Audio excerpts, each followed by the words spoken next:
She called out Greg Landsman. We did. It was hilarious. I'll tell you Hey, Miss after. Bolton, right on time. That was right on Does it cue. look like you wrote a motion? All You did right. that on purpose. Well, it's 9 a.m. We are going to get started. And Dr. Moffitt said we should start without Miss Bolton and see how much we could get finished before she got You here. know I did not say that. I just printed. Yeah, That's my I part. can't believe she You said see it. a picture of that? You know it's false. Can't believe she said it. I actually said it. Now, Hi. I brought you a present. Oh, goodness. Well, thank you all for tuning in, our 6 attendees. Oh, that is really cool. Thank you. It's a button. That's an old school Beatles button. Mhm. Thank you, Miss We're Bolton. going to show everybody what it is. Miss Bolton brought me an old school Beatles button. It's very nice Did for you those get who that from the can closet? see it at home. I've been cleaning stuff, I was going to say. she so got it's that from mine. This is vintage. That's antique. Mhm. Yeah. All right. That might be worth something. There's some money. So we're going to get done at 10:30 then. We definitely need to get started. So I always like to start with introductions. I think it's important. And folks at home, you may not be able to see all these folks, but call them out as I see them. Or actually, no, we'll just start over here with Rob. Your name and who you are. Rob, technician. The board's administrative assistant. William Bell, Director of School Safety. Pam Davis, chief of staff. Dr. Moffitt. Remember? Mike Morosky, board member. Steve Bolton, board member. Scott, assistant general counsel. Jennifer Wagner, treasurer. Adam Greco, legal intern.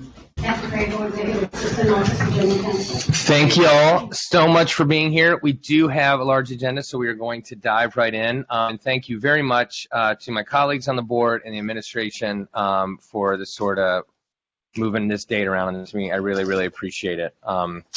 So without any further ado, our agenda item number 1 is regarding the Memorandum of Understanding between Cincinnati Public School District and the Cincinnati Police Department. This was signed by me at the last board meeting. We don't often get agenda items in policy that I've assigned, so I like to defer to other folks, but I assigned this one, and President Lindy suggested that it would be best in policy, which I appreciated, and my colleague, Ms. Bolton, who co-presented or co-sponsored the resolution to continue our relationship with CPD, was most amenable to having this conversation here, as was Dr. Moffitt, which I really, really appreciate. And we thank Mr. Bell for being here as well, our Director of School Safety, because I know at least one of our colleagues here, Dr. Moffitt, had questions specifically regarding the current MOU. So, Mr. Bell, thank you for being here. I think there's a couple ways that this conversation can go, and one way is to open it up with those questions. And I feel like questions about the MOU will sort of get a good conversation going, and then obviously Mr. Bell can get on with his day, and Ms. Davis as well. And so we could start there. I don't think it's any secret to anybody in this room who was at the last meeting, my desire. There were really essentially 3 items that I brought up in the board meeting, all 3 of which obviously would need to be massaged and talked about, which is why this item is here. And the 3 items that I had brought up at the last board meeting to be included in an MOU were some version of parental notification, some version of de-escalation measures being mandated in any sort of like disciplinary actions or physical, sometimes may be necessary. And then thirdly, some element of civil rights training for students if situations get to a certain point. Obviously, not every student needs to be read their Miranda rights if they just say hi to an SRO, as some people said to me on social media. I'm not that stupid.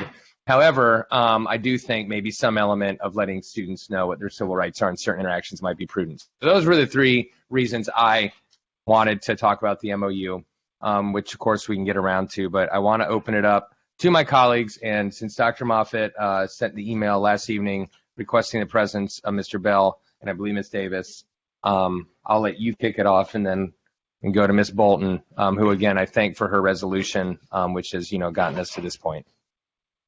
So for me, I share some of the same concerns that you do. I am really, I'm really kind of, I want to know that, like, this one was signed in 2019.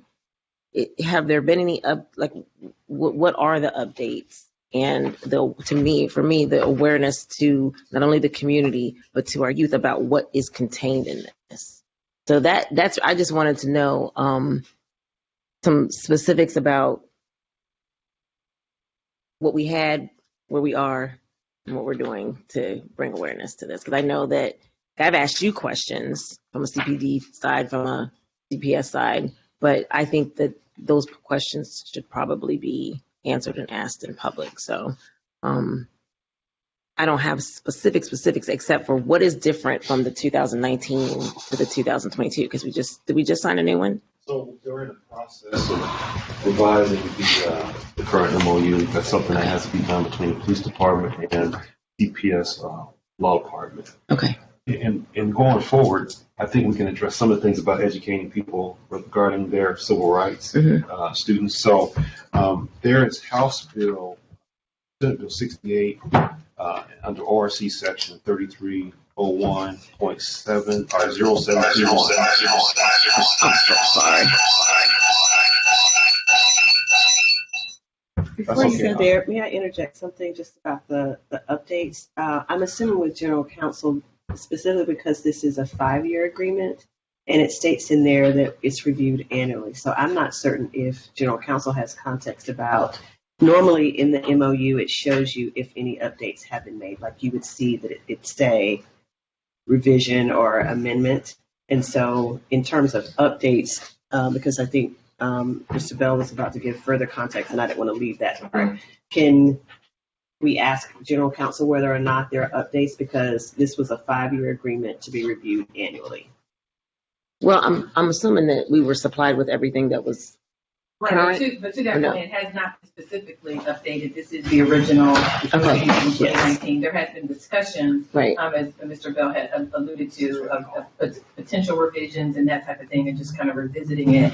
But there has been no amendments or changes. So this is Right. the original MOU from 2019. It is 5 years, so without any changes, it's in effect till 2024. 24. So that's what I thought. I just meant, I guess maybe I should reword my question. Okay. What are the potential changes that makes it any better? Like, what are some things that we're discussing to change? I was assuming that we were given the most accurate, and so but I knew that we were in discussions, and I think that that's to the chair Morosky's point.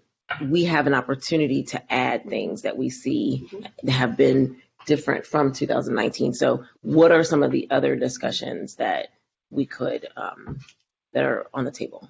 Okay, so in terms of civil rights, so we'll start with that. So Senate Bill 68, that's under section 3301.0721. I'm just going to bring it up here for my view. It talks about the school's responsibility to have a curriculum related to interaction with a police officer. And that is something that we started discussing last year with the social studies department on how we can identify police officers, SROs, and others that would be supportive for the schools in addressing this requirement by the state of Ohio. Okay. So that, I hope, answers that. The goal is to have better relationships. Now, typically the SROs have pretty good relationships with the students that they serve. Information that's shared by the police comes from a student in some way. So those things are typically confidential and helps to keep us safe. But the SRO's primary responsibility is to protect the students, staff, and the actions that he takes are in support of those things. So that I would say the first thing. In terms of parent notifications, so we're in a situation where if a student is arrested, that information is confidential because that's between the parent and the student. I'll give you an example. Information is shared with us on the students that are arrested, but the names aren't given to us. They'll tell us the student's arrested at this time, and they'll tell us what he's charged with. But in order to keep the school action and the criminal behavior or alleged criminal behavior separate, that student's information remains anonymous. Some of those things that take place, they take place because they're related to school, but it may be off school property. For example, if you have a fight that's, over a weekend and there's an arrest made, that has nothing to do with the physical location of the school, but that has to do with maybe the interactions or the relationships that people have with the student, or the students have with each other.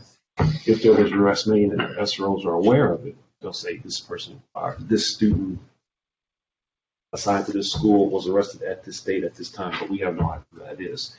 That's so we can say with full transparency that we don't get involved in criminal activities. The same thing is to be said if there's an incident at a school. Security and school staff are people that are responsible for first trying to address or resolve whatever that conflict is. If the conflict raises to the occasion where the police have to be involved, then the police will support the school in maintaining a safe environment for all students that are involved. So if, for example, if you have something that occurs in the lunchroom, school staff, administrative staff, and security will interact first. And then if it comes to a point where maybe there's a threat or there's a continuance of the issue, then if the police have to be involved in that, they'll be involved in that. So I think de-escalation is something that officers are trained to do. From section Ohio Revised Code 3313.951, it talks about qualifications for SROs. Mm-hmm. So there is a training that they have to go through. I've spent 31 years in the police department. De-escalation is one of the things you always try to conversation first and ask people to respect each other and then move on to the next thing. Parent notifications. Parent notifications. Now, the police department doesn't have the responsibility to notify a parent if their student is arrested. They have the responsibility to do that. They have the responsibility to make sure that student has due care or the person has due care, and then it's up to if the person is transported to 2020, it's up to them to make a notification. Now, when I say they don't have a responsibility, that doesn't mean that they don't do it. Mm-hmm. That just means they don't have a responsibility. Mm-hmm. There are police officers, SROs, that will talk to parents. Say, this is what's going on and this is what we need. For instance, if you have a student that's identified on social media as having a weapon in the state of Ohio, no person under 18 years old is able to possess a weapon. Now, that weapon may not be on school property, mm-hmm. but if that person on social media is identified as being a student of CPS school, or a person that I ask will notify the police department, and we will ask for consent to search at that student's house. And that's based on social media. That doesn't mean that weapon came to school. That just means that it was shown. Another student may have identified that student.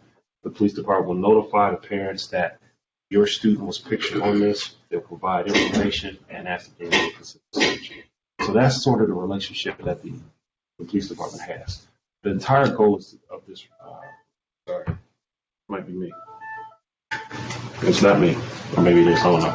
But I'm usually the one that. Usually nice to share it. You're good. No worries. Oh, you're good. Oh, yes. Very informal. But our goal is to make sure that, and our underlying issue is that, not issue, but our motto is that we serve families. That's what we do. We serve families. Families trust us, and we have to work within that trust to make sure that their students are safe at school, safe to and from school, and anything that occurs in the community is addressed and hopefully can be resolved. So I have two immediate questions. On page 2, under protocol for criminal activity versus school discipline, it says that non-criminal violations of student conduct are the responsibility of school administrators. The district or school administrator shall have final authority.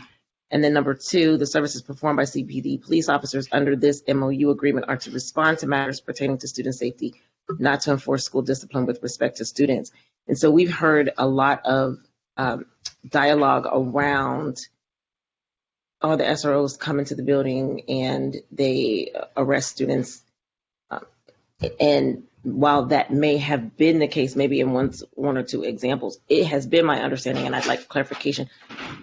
The SROs are not, well, first of all, I want you to talk about how many SROs we have versus how many are in our buildings versus how many service schools across the city, because there's a difference. And then it's been my understanding that they're not to come in there and discipline our students based on our discipline policy. Is that right? That is true. That's Okay. correct. So how does it happen? A fight happens at a school, and that obviously initiates our discipline policy. Yes. How does an SRO get involved with that? How could an SRO, let me put it like, how should an SRO be involved in the event that the fight involves a student needing to be arrested? How does that happen? Okay, so let's walk that back. All right, so there's a fight at a school. Is the SRO present when the fight takes place? If the SRO is present when the fight takes place, the SRO may assist the staff in breaking up the fight. If the SRO is not present when the fight takes place, then the staff will have to do it. What does it look like in terms of the student? Is there a serious injury? If a student is seriously injured in that fight, then the SRO will have to do some type of investigation. What does that investigation look like? Have the parents been notified? Do people want to press charges? Still have to think about, I would ask that we consider that in a fight, there is a victim, and the police department have to satisfy that victim and talk to that parent about that. Mhm. So if you have a situation where during a fight, a person breaks an arm and the parent says, I want to prosecute, SRO can't say, well, you can't prosecute because of school, because it's at school. The SRO says, okay, I'll take a report and I'll give you I'll support you prosecuting what happened to your child. In terms of the discipline of that, there's situations where there may be a fight. The SRO may be present. He essentially will help to resolve the issue, but then it's up to the school to determine what the next course of action. And that wouldn't involve an arrest or anything of that nature. Okay, so just to clarify, the school will decide to involve the SRO, the administrator? Like if the SRO... He can call the SRO and say, hey, can you respond up here? I have a fight in the lunchroom, or I have something that I can't resolve. Okay. Or, something like that. Or he may, like say, for instance, and this is the policy that I ask people to follow. At our buildings, our high schools, we do searches in the morning. We do book bag searches and we do property searches. Make sure that kids aren't bringing things they shouldn't. We have told our security people that if you have a student that refuses to be searched, just flat out, I'm not going to be searched, that he should first not allow that student in the building. You don't want to be searched. This is a common practice. If you don't want to be searched, he can't come in the building. And if the student refuses to be searched, he can't come in the building. He's not to be sent to the principal's office because he's in the building.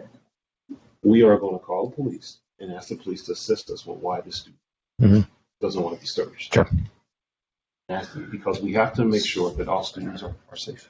So I'm going to intervene real quick, and I would encourage, and I appreciate the questions, Dr. Marvin. I would encourage you and Mr. Bell perhaps to get together, talk about like how the actual program works, because today we need to keep it to the policy, if that's all right. And then I do just have a couple kind of follow-up things. I'm going to let Ms. Bolton ask a couple questions if she has any, and then I just have a few questions. I really appreciate all the explanations, though. It was helpful for sure. I would take the opportunity, since the public is involved with us here, to emphasize that we've had this program for over 48 years in our high schools, and I think this is important to make note of. And we do have this arrangement with the city and the police department specifically. On the MOU, we know it exists at least through 23 to close to 24. So it's not as pressing, but we've had great public dialogue for a year and a half over this. For the MOU, and I think we can do what the chair has suggested in board meetings and today. I think it would be a good call out for particularly the American government teachers to emphasize the rule of rights and relationship with police officers, and indeed have them come in and speak, and kids kind of challenge them on some of that. I think that'd be great. So I think there's a curricular issue there that could be dealt with. I think some of this other stuff is administrative guidelines. Our principals are supposed to use the SROs versus not use them properly. Because I think that was one of the complaints was that they're being drawn into things that actually should be handled by school staff. Right. Exactly. So I think that's an administrative piece. That's a, yeah. And I value them greatly to be within our schools. I do have just a couple of comments real quick on the MOU that exists right now. And the first one is on page 2. I want us to get away from this last phrase of A, the first A under funding. We live under that sword all the time, subject to any funding or budget cuts by the city council. I don't think that this issue should be anything that should ever be on the cutting board. They've done it to us with nurses. They've done it to us with any number of things, and it's not good for our planning. It's not displaying the priority they should be putting on safety. So as you guys reevaluate this MOU, I would really think that we should try to hold firm on that. And the other part on 3, they talk about at the top conducting use of force investigations and what have you. I do think that those findings, at least internally, should be released to the district a little bit more, because that's another thing I've heard is we don't want necessarily the released for media or what have you. That's because of the privacy issues. But whenever we are conducting some kind of or they are use of force or whatever, I just think that the findings should be shared. But as we did, the district has agreed to continue this relationship by virtue of board. But I do think we can. I think if it doesn't fall to the police department to inform parents, to the degree that school district can inform parents of the situation, we should. So a lot of this is cleaning up our own internal issues, and so appreciate this being brought back and discussed. But I think there's some solutions and resolutions. Yeah, and I would agree with that. I do think a lot of this lies on us. I mean, as long ago as maybe 2 or 3 years ago, I was, my initial questions regarding the SRO, program or relationship were regarding what our oversight, if any, or role, if any, in the program was, and realized pretty quickly that it was fairly minimal. So perhaps the suggestions rely somewhere else. I'm not married, or I'm not going to die on any hill as far as where they go. I just do think that those 3 issues are important. And so my only questions are, and I think they're brief, honestly. So I'll just take all 3. I just need the 3 buckets. So the notification piece, I think Ms. Bolton actually kind of stole most of my thunder there, which is fine. So I understand that CPE doesn't have to, but then again, my question would be, but can we? Or, is there a carve out in this special relationship that the district has with the department through which we can legally, right? I don't know all that. That's why I have the smart. That's actually addressed in number 7, the information sharing, the confidentiality. Yeah. So, again, some of this is probably more procedure. Okay. But the Great. MOU kind of covers it from a Great. legal. We don't want to break any state laws if we don't have to. There might be some that we're going to. I know. That's why I added that caveat. We don't want to break laws. Well, sometimes. Anyhow, so in the civics course or the social studies course, I like that. I do. I guess my issue was, and I don't know legalese. That's why we have Stephanie, Adam, and Dan, and others. But I respect that our students are learning about the interacting with police, et cetera. And I'm not trying to be contrarian, but a lot of the discussion in this country today is regarding young people, particularly in the Black community, right? How they're interacting with cops. And the conversation does not, in my opinion, enough focus on cops' interaction with the young people. Now, I know some of our SROs, believe it or not, I don't despise SROs. I had an SRO when I was a dean of students. I know how the program works. I've seen it work. I've seen it be effective. So my beef is not with the cops or necessarily even the program. It's with the outputs. I'll stop. Everyone knows where my issues are. So my question is, do our students know, maybe it's in the course, Eve, like Eve said, I mean, she taught social studies forever. She knows it better than me. But do our students understand, what warnings against their own self-incrimination are? And I don't think that they do.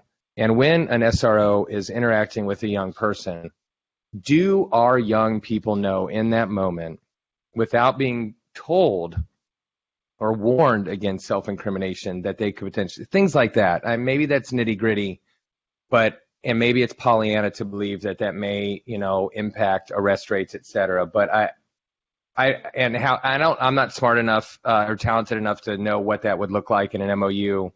Maybe it's in the class. But I just think that's a different issue, than the interaction. Yeah. Well, I mean, so this Senate Bill 68 is new. Okay. Okay. It just that's in there too. It's effective April 12th, 2021. And Section D of Right. the law states laws regarding questioning and detention by peace officers, including any laws requiring a person to present proof of identity to a peace officer and the consequences for a person Great. or an officer's failure to comply with those issues. So when this law was introduced, there was an immediate conversation about how we can bring CPS into compliance with it. Great. And that conversation was with the Social Studies Department on how this would be approached. And these questions, these concerns would be addressed in that manner. Okay. I wonder, and I don't know, so I appreciate that a great deal. How much of that curriculum are the police officers aware of? Meaning, do they know that students are learning these things? And maybe it's that simple, letting them know, the kids are learning this. They know these words. They know what these words mean. So if you use them, they'll understand what you're saying. Check for understanding like any teacher would, right? Do you understand what I'm saying to you? Because again, I got a great amount of faith in young people and teenagers, but they're also, They're young people. Yeah. So just making sure, they understand. So I feel good about that. Thank you. My last thing then, and I'll be quiet, is really, I guess, so the requirement in the MOU with the de-escalation, then it sounds like, to your point, and you know it way better than I do. This is how you were trained, how the officers are trained. It seems that lift in the MOU then, this requirement piece, again, I'm not concerned. These other two sounds like we could shore them up, we could procedure them to death, we could do whatever. It sounds good.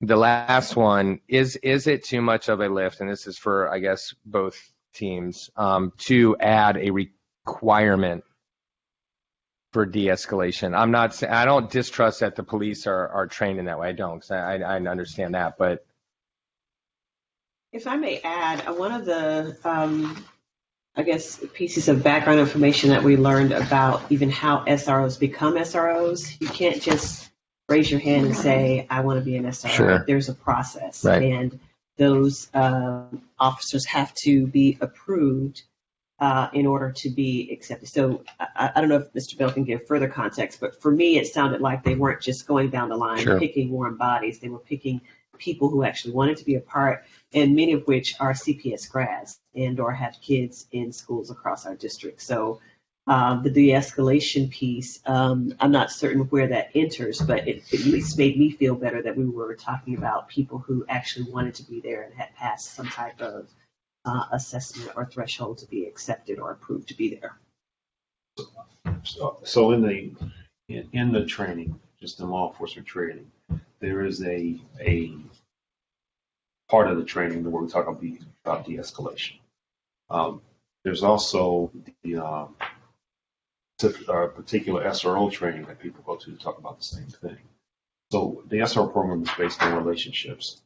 An arrest or any type of interaction that may require physical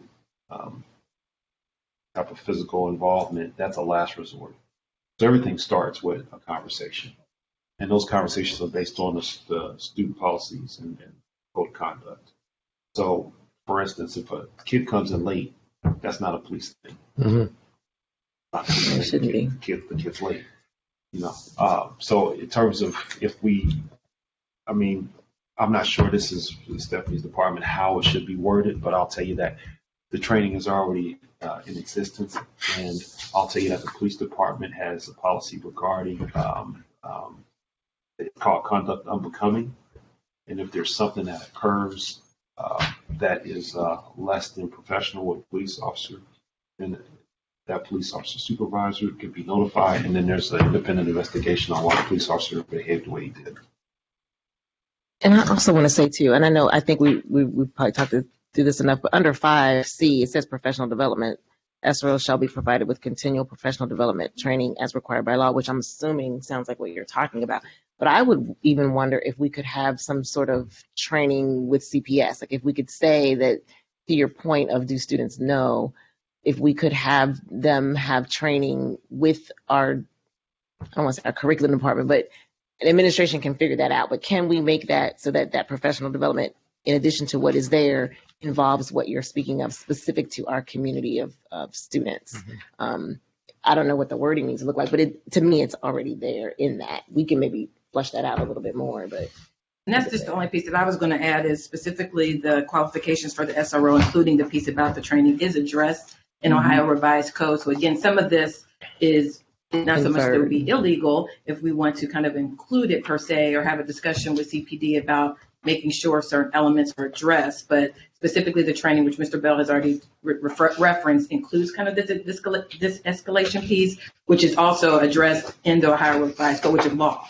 So again, so some of this, we want to make sure that we're in compliance with that. And then as far as if there's anything kind of additional or nuanced, but then also too, specifically in, I guess, section, what would this be, 5E3, I mean, it really does specifically talk about the incidences of even including fights, that may happen at school. And again, it's not really the SRO's first response is to actually engage in that unless really directed by administration to do so. So even certain situations that would require this de-escalation will really be being first handled by our staff, who should be trained appropriately in how to handle that with students. So again, the rise to level of physical, harm to all is about to occur, or severe, threat of some nature that the SRO again would be should be engaging in that. So, Okay. I just wanted to draw attention to that. Well, we're gonna wrap this conversation up. It's been a half an hour. We have another hour, and we have a lot to do. So we're gonna wrap it up. But if we could, and just one thing, Ms. Bolton addressed this, and it sounds like some of that is on us then to like monitor a lot of this. I would just add too, there are some programs in some of our high schools where our students are also being trained and regarding de-escalation and approaching things in a nonviolent way, or even developing student courts. There's a lot of things that really fall to us to do, rather than necessarily changing the MOU in any significant way, and that speak to restorative justice and what have you, and speak to the kids being leaders. I can think of a few places where that's happening, so I would emphasize that for administration, Dr. Davis, as much as anything else. How are we training our students? I agree. Great. This is a national program. This is not a Cincinnati thing. Right. SROs are not specific to Cincinnati. We just helped invent it. And our MOU actually is based on best practices. The Department of Justice has some recommendations, and our MOU mimics that framework. So, we're not outside the box. We're doing, what those are encouraged to be, those best practices. Well, we could have some kind of, update on some of the things that we talked about today. Phyllis, we can just make note of that in the minutes, and whoever that needs to come from. I think there were a lot of substantive things discussed regarding procedure. We are going to move on, but I did see our president of the Teachers Union, Cincinnati Federation of Teachers, showed up, Julie Sellers. Did you want to add something? I just wanted to say, I thought that earlier we were talking about surveying students on a rubric of how do you feel, because there's this conversation that students are fearful to go into school if there's an SRO in there, but teachers that I've talked to said that's not accurate. That's great. And so most of the schools that I know, the people in the high schools, they say that the SROs have really strong relationships with the students, and that have we done a survey with students or staff? Because I do know that they feel like this staff feels like they are supportive to students. I don't believe that we have, honestly. No, I think when we talked about it before, it was prior to school really starting. So I think we had collected some data, not specific to SROs. We collected survey during summer scholars, but it was getting the school year started so that we could disseminate the survey. So I've made note of it just to make Okay, sure great. it gets back on the radar. Thanks, Ms. Davis. Yeah. Well, Mr. Bell and Ms. Davis, thank you all so much. Have an awesome day. Yes. Thanks again so much for coming, and thank you, Dr. Moffitt, for inviting them. That was super helpful. Yeah. All right, y'all. We're going to move on. Good conversation. Attendance, policy 5200. Ms. Bolton? Yes, I have, thank you for adding the reference to incarceration Thank you. on G. And I would also suggest just, I think, 2 more adds if possible. Where it says in H, these pages aren't numbered, but the H, college visits, Yes. citing Ohio, what is that, administrative code or something? Yes. Even though it may not be in the administrative code, I think things like, besides college, career visits and internships should be added so that we're really a college career district. The other one, and this is something Mr. Morosky taught me, over in J, it's not kids that are homeless, it's ones experiencing homelessness. So I would just kind of clear up that language. And also, and this is pertinent for our kids, in I, absences due to students' placement in foster care or change in foster care placement or any court proceedings, just regarding foster care. Sometimes our kids are asked to testify in court, more so than maybe some other kids might be, just because of the surroundings about them. I think it shouldn't just be about court testimony for foster care. They should be excused if they have to testify, if it's a family matter or actually a criminal matter. So it shouldn't just be about foster care. If we can, that's possible to add. That's all I have, Mr. Chair. Appreciate it, Ms. Bolton. Dr. Moffitt? I think I had a question on page 5 in the green section. I put it on page 5, but I think it's of the 200. It's the one that's got the red line on it, I think. I said, is the green section that we added, hold on, I'm just trying to find it. Is that a violation of HIPAA in how it's worded? I don't know what. I'm trying to look at the version that Rob is putting up because I have a black and white version. So Yeah, I do too. I'm just like, well, where is it? It says, the paragraph. Where does the paragraph start? I put down here, it says, it was talking about, I may not be able to find it quickly, but I just was wondering, because I don't know where I got the page number, but I just said, it says it's the green section, and it was talking about the superintendent will keep a record of if a student has to miss because of like a mental issue. And I was saying, is that Page 5 first. okay? And I was like, is that a violation of? I mean, to Well, keep I think- a. I didn't understand that part. Well, again, a lot of this language comes directly from the revised code. So I think some of that, even the portion that we added, was just to make it more clear. Okay. But I think it was just more so, again, more so us being able to acknowledge. It's not so much it would be shared with the public. So I think that would be more so, I guess, would be more of a HIPAA violation. It's more so for our internal documentation. So Just the way that it read to me, it was like it will be kept. The second one that says it will be kept in the superintendent's office. It just sounded like it was locked up, and I was like, is taking it from the school and putting it someplace different?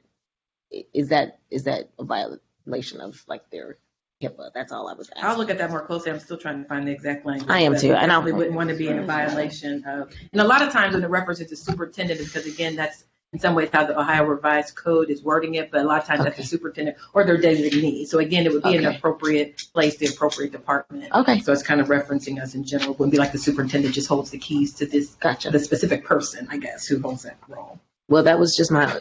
I had some of the same. But I ones will that, double check that language. Board member Bolton had, but we're good. Great. Good, Dr. Moffitt. Good, Ms. Bolton? Yep. I am good as well.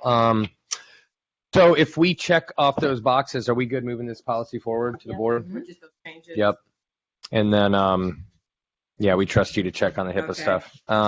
Great. Policy 5410, this came up due to some emails. You'll recall last a board meeting. We had Miss Imbis from the Cincinnati Federation of Teachers, and it was a great high five moment. Mr. Hoying and Miss Imbis and everyone was on the same page, so we realized we were all good and we could put things to bed. However, a couple lines were added at the end of policy 5410, so I want to see if Ms. Bolton or Dr. Moffitt have concerns. I will go on the record saying I do not, and I feel good about it, but I want to check, obviously. I'm good with the addition. My only issue, and I never say this, and I know it goes against the will of the committee, at least for the last couple of years. I honestly think there's too much in this policy. I think it should be like 3 policies because it really begins to be unclear. I mean, we're talking in terms of promotion, academic acceleration. Then we're also talking about, well, if we're trying to get you graduated, we might be doing something else. And then I know there's still, where there was still some dispute, I think, among the teaching staff and our own approach to this is the issue of retention. I would like to hold this, if we could, to talk more about it. Okay. Maybe not today, but Okay. I do think it's more than one policy. And I Okay. do think there is great concern in the field about retention. Yeah. And I think that particularly is true in the lower grades of high school, where the teachers are feeling very strongly about the kids kind of think that you can fail and have no consequences. And I think you spoke eloquently about that the last time, Dr. Moffitt. So I would just like to hold it today, and I'd like us to think about it being separate policies. I agree. I have a whole lot of stuff going on in here as far as questions go. So, Great. But I do think that we could we, and I know President Sellers is here, but I think we need to get a really good handle on how this policy, we can write the policy so that it gives some teeth to the teachers. Because I've heard that, we if it's ambiguous, if it's too ambiguous, it doesn't help anybody. And so I don't know if we need to survey. I don't know. I just think that I've heard from enough teachers to say, hey, we've got students that we're passing along, and at this point, they know that they're being passed along, and they're smart little boogers. They're using it to their advantage. It's like, oh, this doesn't matter. You're in the 7th grade. This doesn't matter.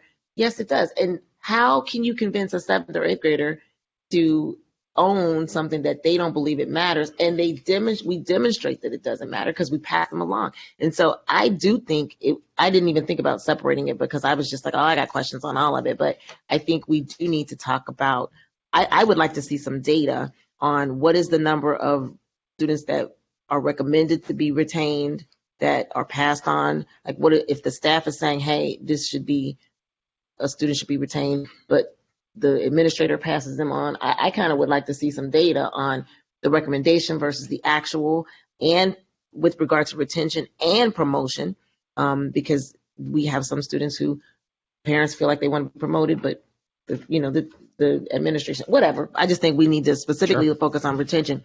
But then it says in the policy, it says on page 4, admin will conduct periodic review of promotion retention decisions disproportionate effect in violation of board policy 2255 and 2256. So when was that done last? And if it has not been done, I'd like for it to be done so that we can have that data.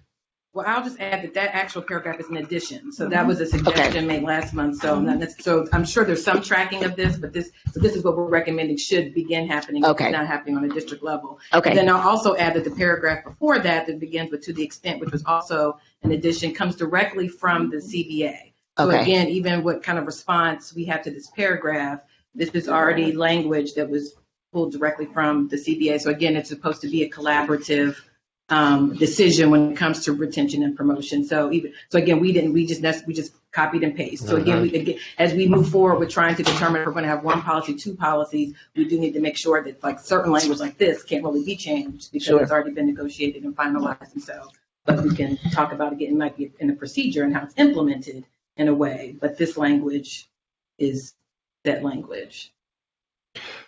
Ms. Sellers? Can I ask one question? Yeah. Because this always comes up, and I don't know exactly if the Ohio Revised Code has changed, and maybe this is something you can check, that if a student misses more than a certain percentage of days, through absences, unless they are, if they're not, what is the term? Excused absences, then those students are not promotable. And I know that there are some kids who their attendance is so off that they're not even in school enough to be promoted. And I really think that if we get to the root of the problem of attendance, that this will really clean up most of the other problems around retention and students who are being just socially promoted. And they know that they're just going to be able to be socially promoted. There's no incentive for kids to come to school.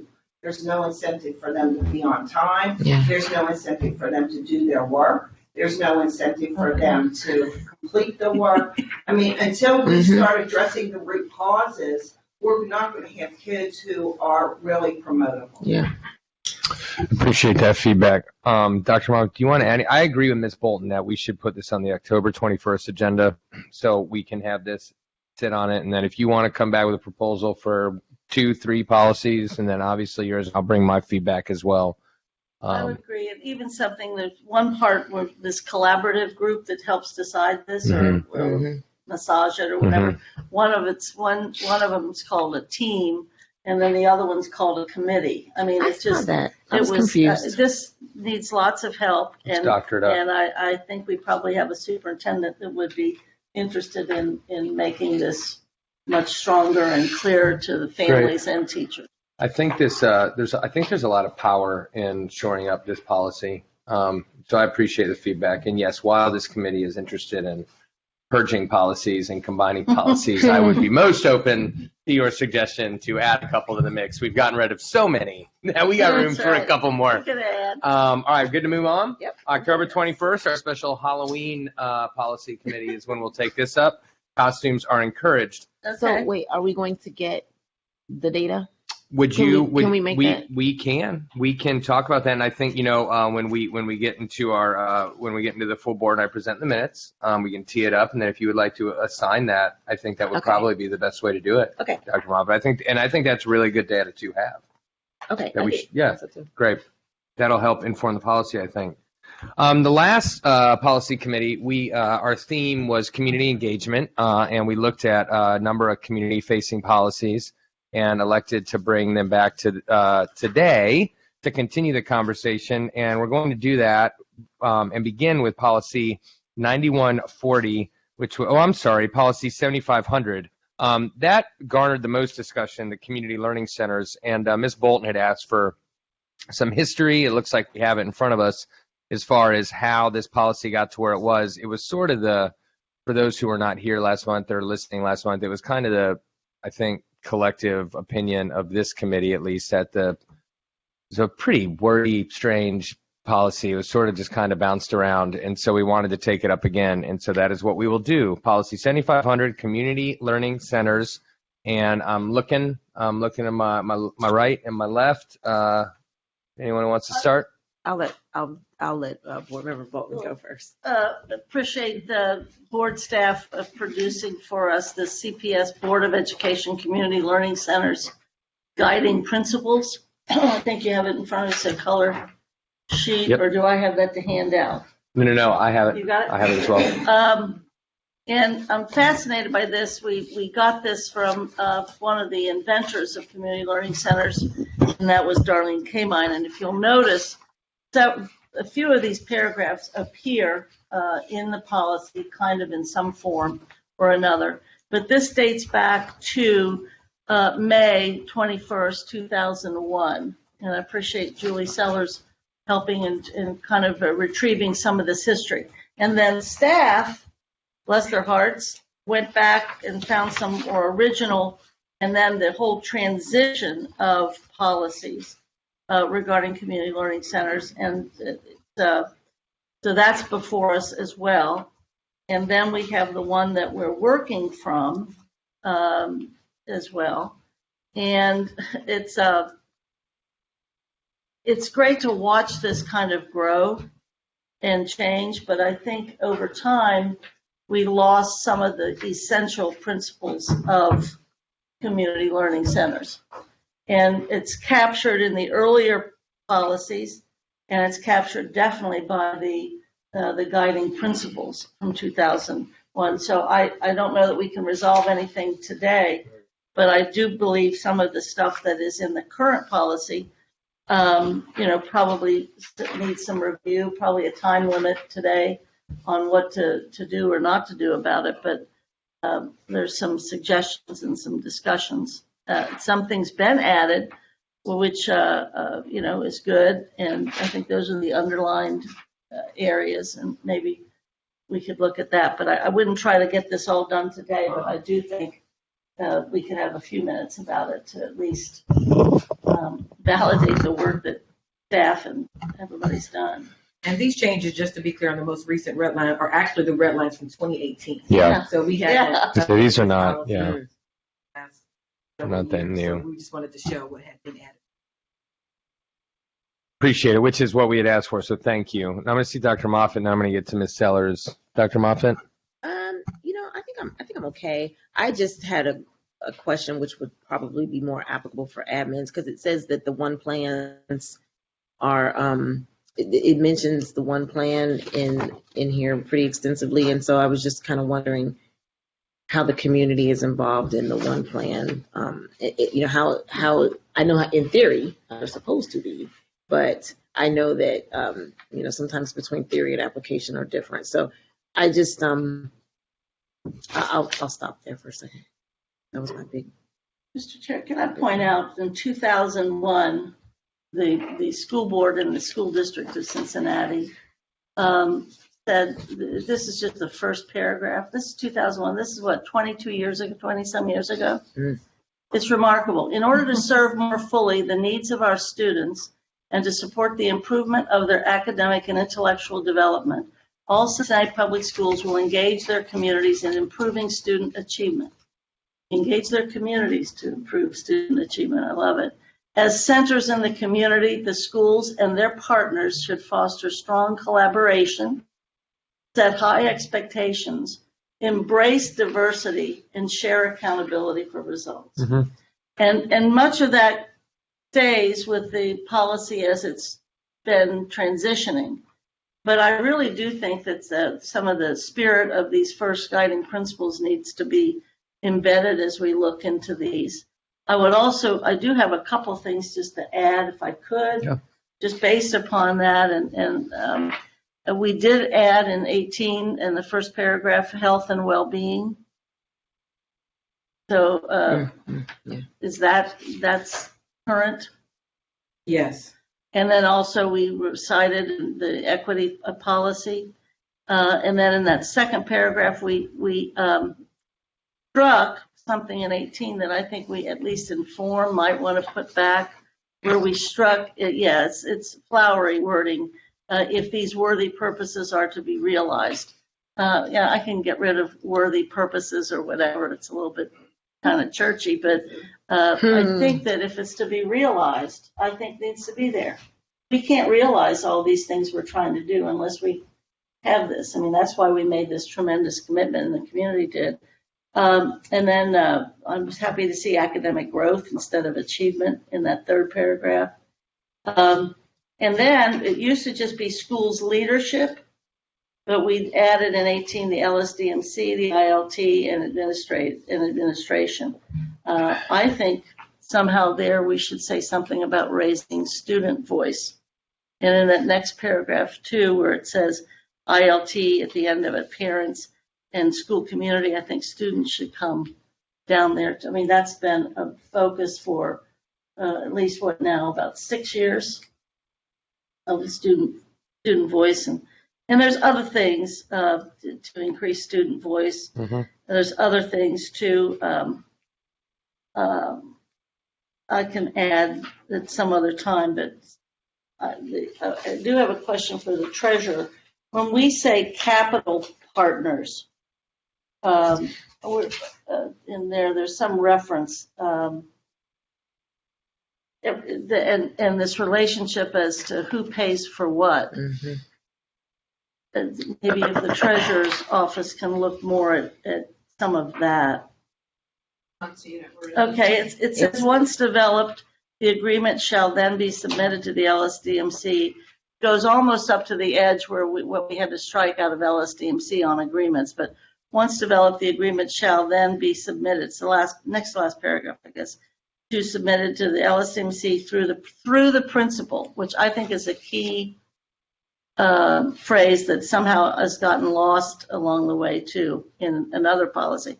Each agreement shall provide for an annual evaluation of the programs and/or services provided under said agreement. These evaluations will be shared with the LSDMC. The agreement shall include a provision whereby the LSDMC retains the right to cancel said agreement for cause, either at the conclusion of the agreement or with 60 days notice. And then it'll say in another policy that does not pertain to capital partners. And all I could think of for capital partners was like school-based health centers. That's the only ones I'm aware of. Okay. I mean, I know at one point there was a talk about putting a police station in one of the schools, the east side of town, but that came to fruition. So, the health clinics, the dental clinic, the vision clinic probably are the ones. Mm-hmm. I think that's early childhood. Mm-hmm. Good point. The early childhood center. I had a question about capital as well. If you go down to, I think it's the 5th paragraph, maybe 6th paragraph, it does talk about cost to, and I just, about reimbursing the district for actual costs. So I was kind of wondering about the cost for people to use our facilities. Is that what that's referencing? Or, okay, I was kind of wondering about that. Like, are we charging people to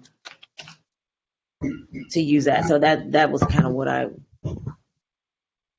and it says that these charges shall not apply to the district's capital partners that maintain exclusive control over and responsibility for the facilities in which their programs and services are provided. So that who is this paragraph referring to when it's coming to costs? Because I'm assuming like our partners don't have to pay, but the community does. Yep. That's how I read that. And so what happens if a person wants to have a program, but they can't afford to pay? Are you asking the treasurer Mm-hmm. that question? Different policy. Yeah, that would be a Is different. that a different one? That would be Okay. a different. The short end, yeah. Okay. But that's something It's something to discuss, periodically yeah. review that. Well, I was just kind of wondering, is that the 7510 policy where it says use of district facility and property? It says in accordance with board policy 7510, use of district facilities and Yep. property. That's correct. So that's I do know that our new COO, Chris Burkhart, wants to do an evaluation and audit of that policy and the implementation, the integrity of the implementation of that policy. Let's be And maybe real. some revision. That'll be a big, Okay. yeah. That'll, I'll certainly let Okay. them know to consider affordability. well, I mean, I think Yeah. it goes to the integrity of the policy. If we're going to be a community learning center, cost has to be considered in Most that. of the charges, I'm sorry if they cut That's out, fine. most of the charges that are charged is to cover the requirement to have our staff there, either to clean or protect the building while outsiders are using the building. Sure. It's not a profit-making center. No, I understand, but let's say if we have staff there second shift, are we charging someone Yeah. our facility and we're already paying our staff to be there for second shift? yeah. Okay. So I just was wondering. And then the other thing for me was in the 1, 2, 3, 4th paragraph, I do like the LSDMC, ILT, and administration, but I do think we need to explicitly say PTA, and I think Eve mentioned students. So we didn't put PTA in there, but we have a PTA or parent, or maybe we can say parent organization. Which leads into our next policy perfectly. There you go. You like my segue? You like? Yeah, no, are you done though? I'm half kidding. Are you great? Good. All right, thank you, Doc. Yes.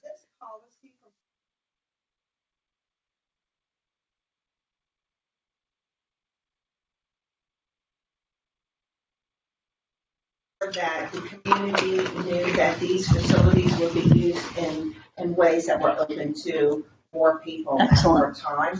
But I think we've gotten away from that, and I think that it is very inconsistent from school to school. Mhm. And I don't think that it's fair that some kids at some schools have everything and other kids at other schools have. Let's be real, some Minimal. neighborhoods have some things and some Nothing. neighborhoods don't. But it's not based on the needs. No, that's No, correct. that's not equity. No, that's absolutely correct. And Equity, it could be if you're at a school like Hyde Park or Kilgore, they may not need a dental clinic, but another school, other than just the 3 or 4 that we have, may need to have some kind of medical or dental services.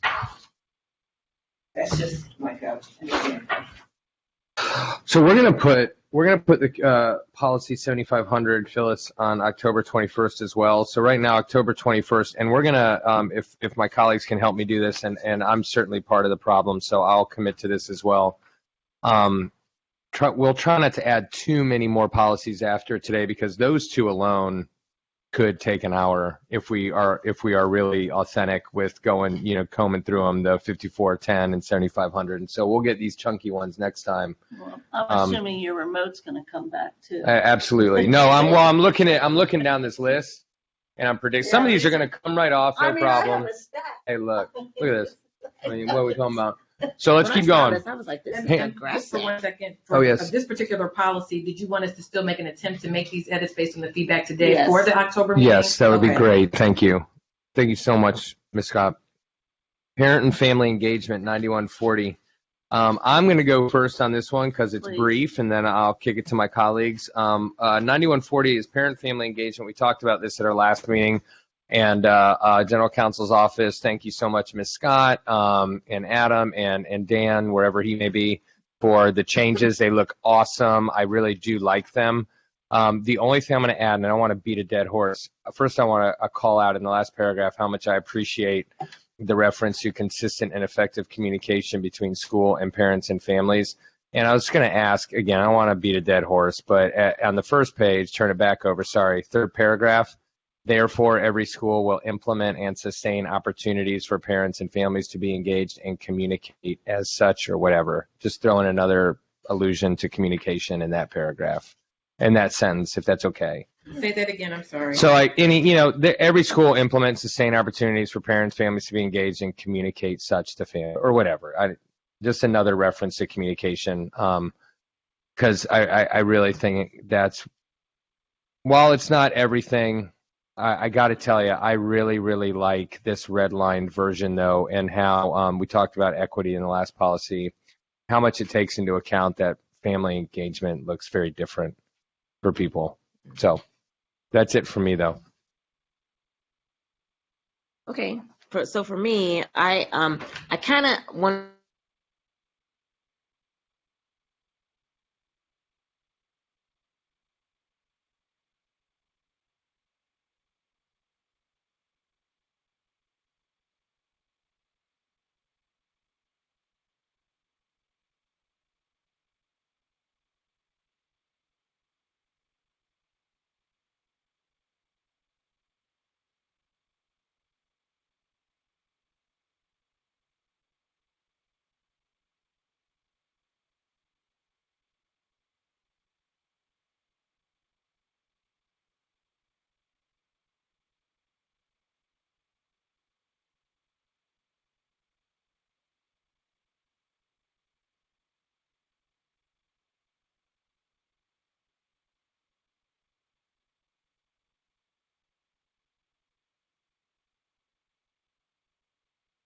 Was wondering, why did we delete the ESL piece? Why did we take that out? I Because think we just moved it to a different. okay, I thought that, but I just didn't exactly know. And then it doesn't state that the school will provide spaces or resources to the group, to parent groups. It says parent organization meets regularly throughout the school year to ensure consistent and effective communication, on the back page, I'm sorry, between the school and parents and families. They select parent representatives to the LSDMC, but it doesn't state that the school should provide them spaces and resources. And so I think that's the only other thing I wanted to put in there. So in provided spaces? That if you want to form a group, two people. It kind of defines what a group is. It tells what their role is, but we are specifically providing spaces in the school for them to meet, and the resources meaning just a board or tables, or if they need robocalls, they have access to those things. We are not clear on that in here. And then to your point about diversity, did you want us then to just maybe add back in something that references our equity and anti-racism policy? I think the intent for paragraph 3 was more so maybe that might have actual, there might be actual physical barrier or something to participation. Okay. But I see your point. And so I just was wondering if there was just some reference. Well, I think that for that paragraph that starts minimally, we need to say it's not limited to those things. But then also, we're not, I don't know, and I'm open for discussion. I just didn't feel like we were clear enough that we're talking about a wide, diverse group of families. I don't want anyone to feel that we are, apparently they can't hear the discussion. Rob, something's wrong with the feed. I don't know what that means, but so I just wanted us to talk that through. What can we say without coming out to specifically say, to name a group, because we specifically named our ESL families. So if we're going to specifically name our ESL families, maybe we need to name other types of families. I don't know. I wanted to. There's probably going to be some kind of politically correct and inclusive way to say all families, Right. And still have some sense of specificity. Yep. But I'm open. But I think that's a good catch. Ms. Bolton, and then There are legislators, not so much, they're in Ohio, but they haven't been elected yet. But they are in other states where they are really going against LGBTQ families and students who identify. And so I really think that it would, if we could spell that out in case that kind of legislation goes through after the November election, that our families know that they will have safe havens. Yeah, Appreciate I felt like I don't know how to say that politically correct, but I want to. you don't need to worry about it. That's their job. Yeah, there we go. Yeah, it's all good. Okay, Let's move on. Let's move on. Yeah, do it. All right, Ms. Bolton, what you got? First of all, just philosophically, I'm getting tired of the word engagement because it still makes us be the power. Me too. I'll repeat. No, that's okay.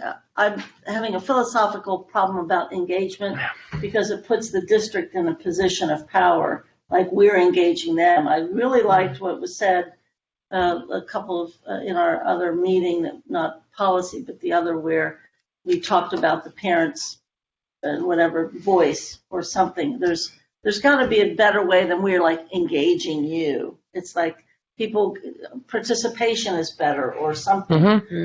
Engagement's a power word, and it defines roles. And I'm just having some concerns about that. I don't know where to go with that, but I just am saying it. The other couple things, I think all the changes are very good. I do think, especially in the 1, 2, 3, the third paragraph that we've added, special attention. That's a weak way of saying it. I don't know what special attention is. I think that could be a little bit stronger. And then the engagement, I did the engagement piece, the school. Among parents, or where it says among, I think from the school administration, we need to kind of point out that that's counselors and social workers and teachers. They're all responsible for communication. That's A or B, I think. The B among parents, communication among parents, families, teachers, school staff. I would include more folks like counselors and social workers, because very frankly, they might be talking to families more than anybody. So that's it. And last thing. I'm sorry. E. Where it says involving parents, families in design, operation, evaluation of the educational day and program, and school activities beyond the school day. Because it's often parents, in some schools especially, where the parents have kind of advocated for adding some special whether it's sports or whether it's programs, or I know there was a group of parents that made sure that there was a chess club. And the administration didn't say, oh, we should have a chess club. It's the parents saying they wanted their kids to have something nonviolent to do, although some chess games are. The ones I play are, yeah. But yeah, I love all the changes, but and just whatever. I think there's something to what Ms. Bolton was saying regarding the engagement, and also Dr. Moffitt talking about caregiver. It strikes me that really this policy is more about the relationship that we have with folks, and whether that's changing the entire title of the policy to caregiver district relationship. I don't know. But that's what it is, right? This is trying to create an environment where our relationship with caregivers and vice versa is healthy, I think. So I don't know. I would suggest caregiver district relationship as a potential. Like yeah. I like that. And I appreciate y'all getting me to think about that. So we'll put that. You want to bring this one back? Is that what I'm hearing? I really do. I even want to hear from, we have a district parent champion, Rhonda Thomas. I think that she should be included at the table. She's got the parent voice. I also wondered why we took out, I'm sorry, I didn't mean to go back, but on the second page, where we took out the suggested formal and or in-school parent-family opportunities. Why couldn't we just say, these are examples of, or not limited to? Because I think that, what was the decision to take that out?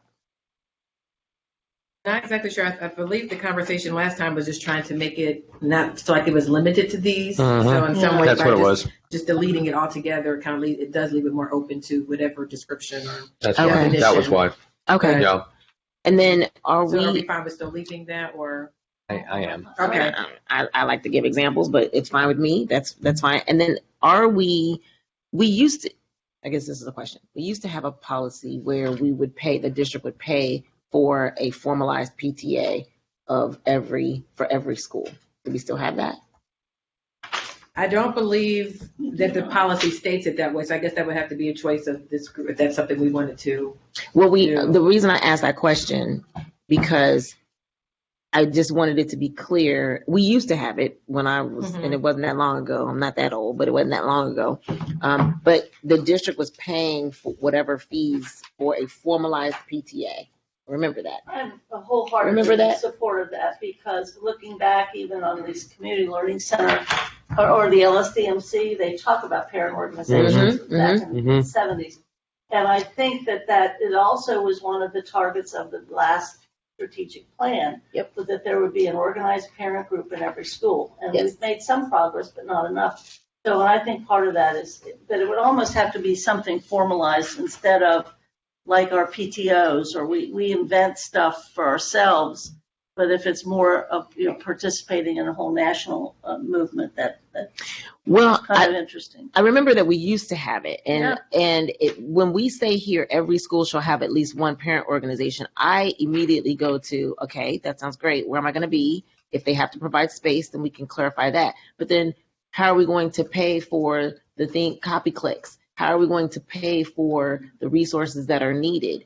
We need to, if you're going to say every school has to have one, then we better outline how it's going to get paid for. And I remember that we used to have some sort of policy where for the national PTA organization, the district would pay for every school's fee to be in the national PTA. If we don't have that now, we need to outline that here. So I just think that, let me summarize very quickly. We need to have the parent champion at the table for the next piece of this. And then we need to talk about, and I know there was a historical reference on the district paying for the PTAs of every school, but I would like to see it outlined so that the parents know if I form a group, because you tell me that I have to based on policy, who's going to pay for that? Ms. Weiner? So every title school has a parent engagement. But I would invite our federal grants. Oh, the fee, yeah. Make sure that we're in alignment. Okay. So that's see that, I don't know if parents know that.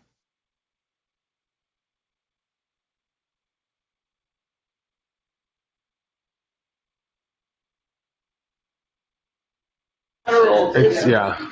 But is that known to people that there is funding there? That's the problem. I mean, we have a whole bunch of stuff people don't know anything about. Yeah. Those Well, DOCs are supposed to be blessing. Well, Well, again, there here you we go. go between that theory and application Here we again. go. So I think at our October 21st meeting, Ms. Davis, we'll invite the folks that Dr. Moffitt was talking about. And there was something else you had said. The PTA policy, there used to be one. We'll look Add at, it to this or something. we'll add the PTA So policy. I know we discussed it last time. Correct. I don't think we finished No, it. we So do didn't. we want to add that? Let's do that. Okay. And then if we, I will suggest, we'll bring this 9140 back, but I will suggest if we could allude to that policy that Ms. Wagner was just talking about, that's Ms. Bolton and I's favorite policy in the district, the parental engagement federal programs or whatever. If we allude to that policy in this, that might be a smart idea. Mhm. And we took that one up. That is the policy. What policy It's number the is one that? that It's like this requires big. what you just said. I can find it real quick when we go to the next, and when Ms. Bolton or Dr. Mott, I'll search it real quick and I'll It's find it. great. What's it called? It's something. It's a long word. It's a federal thing. It's something to the effect of parental engagement in federal programs or something like that. And it is essentially a blueprint for how to engage with caregivers, families, et cetera.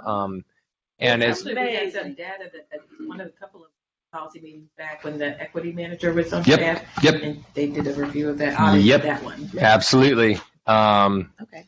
yeah, it's pretty rad. So we're gonna move on, and we're gonna go to a brand new policy. We're halfway through, so we're not gonna get through some of these, and that's okay. But we are gonna. There's a couple we absolutely have to get to.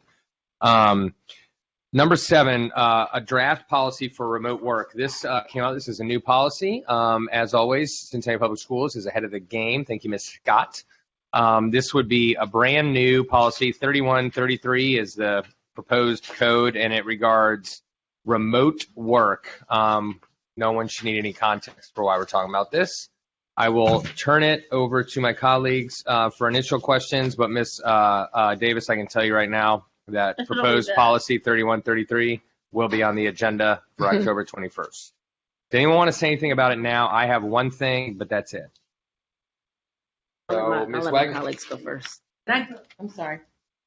Go ahead, Jen. It says, direct the superintendent to develop. I would request that the treasurer and the chief audit executive are jointly do that together, since the three of us directly report to the board. Great. That was Okay. my question. That was mine.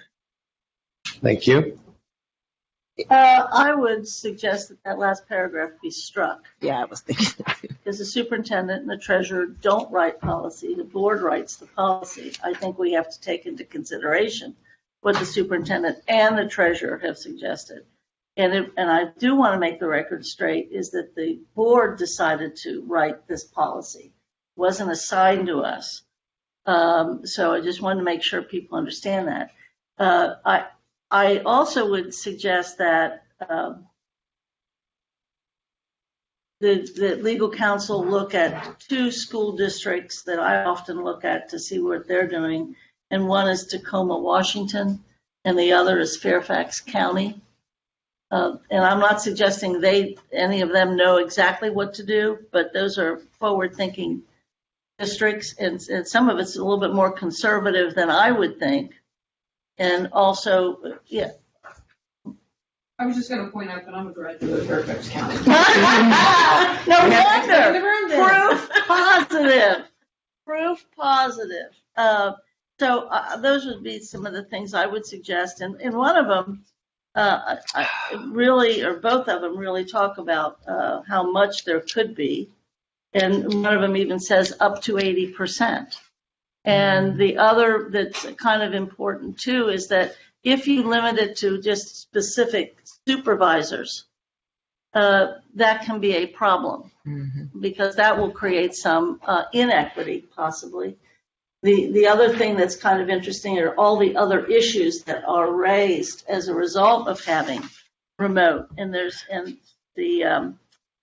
I think a very conservative approach that I read, and that people are calling it anyway, hybrid rather than remote, because most people are agreeing that there's kind of a mix But there's all sorts of things that were found, and the Pew Institute did some research on it, and not surprisingly, it depends upon your age generally as to how you feel about it.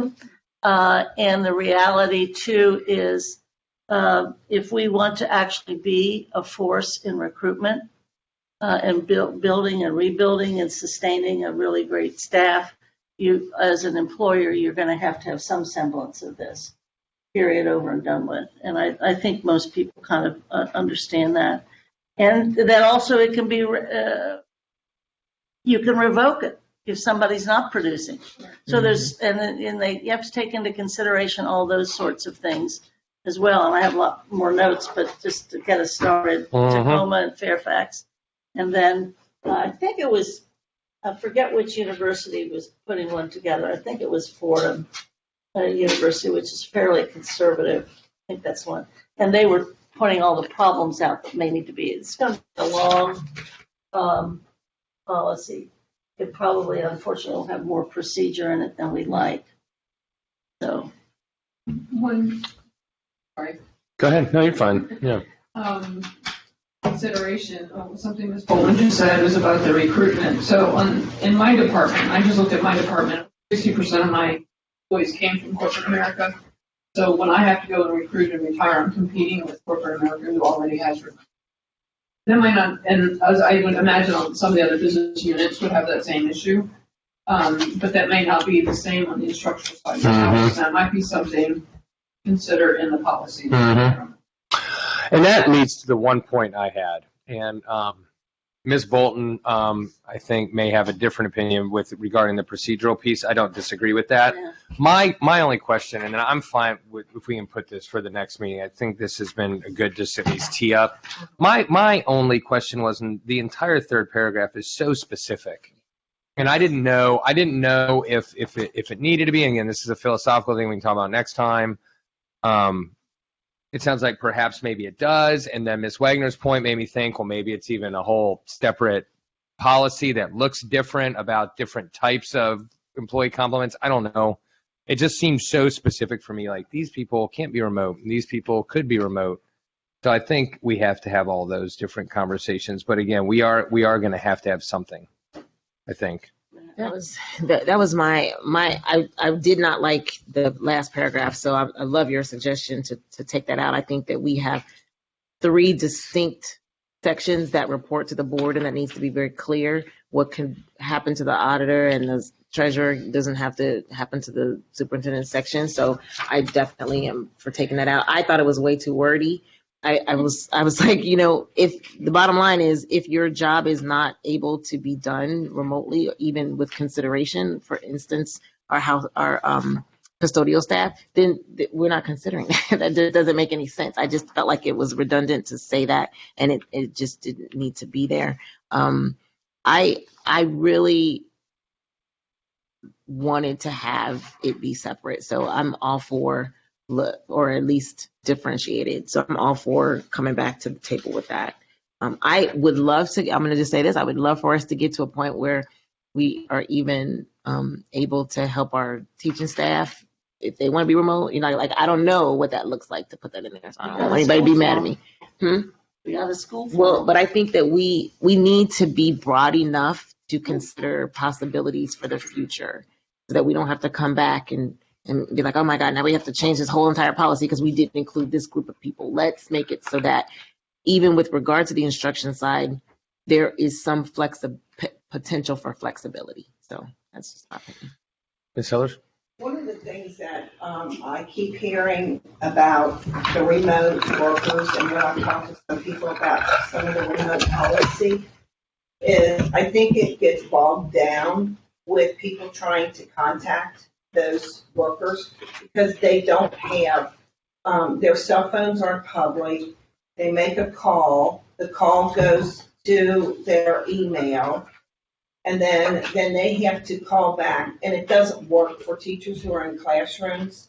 And so it becomes a chasing calls, which is very time consuming. It's super frustrating, and people don't feel like they're being heard. And it creates a whole bog down in the whole system. So if you're going to allow some people to work remotely, make We are. sure that it is live time, because right now, the way it's working doesn't work. And I know that your department does, but it's still a problem of trying to get a hold of people when you're working remotely. It goes to it, the call goes to an email on in their email system or something. I don't know what they do. Right. And then they have to call back through a Google call, and it's the whole thing doesn't work. And it's causing frustration when people are trying to resolve an issue. They can't, and it's too time consuming, so they call us because we're the only people that answer telephones. Eve? Thank you. It is Fordham University that really raises all the kinds of issues, just like one of the issues that Julie has raised regarding lifetime and what have you.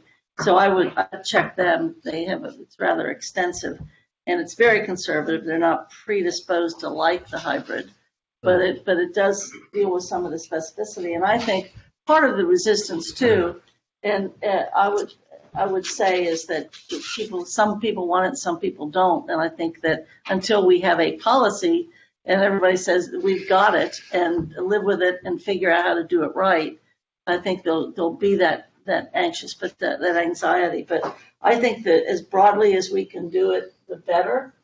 But it does require, in hybrid, it does require eventually, it's not necessarily 5 days. The other thing, but it's not as few as 2. But might as well not do it. Then you're organizing around a schedule, because you have to develop a mentality for this. And it even talks about if somebody's on sick leave or is disabled, it expands. I know too that in the Fordham one, they say you still have to be in the United States. But ours, I noticed yours was like it allows you to, I think it was yours, be someplace else, or it expands.